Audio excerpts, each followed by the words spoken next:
Hello guys, welcome back to another video. In this video, I will teach you how to fix if you cannot add to Apple Pay in iPhone in iOS devices. Guys, if you are facing this problem, please let's see this because this is not main issue. Simply cancel from here and close this window and open setting application you can see appears on screen.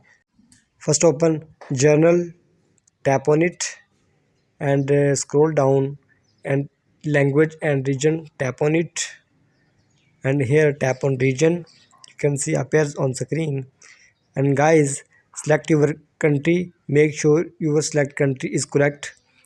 Apple allowed in this country. I am selecting United States. You can change your country, simply United States and simply tap on change to United States. Now wait for a few seconds here. Now I will teach you how to check your account status.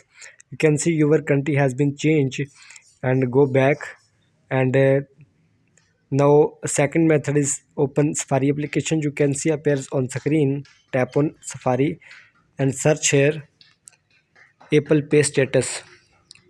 Apple Pay status and here open.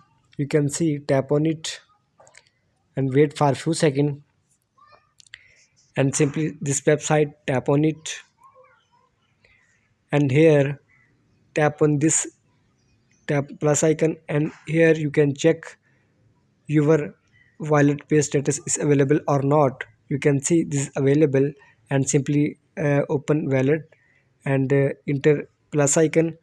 You can see appears on screen. Your problem has been solved after watching my video. You can see you can add your payment method. Please like my video, subscribe to my channel for the latest more updates.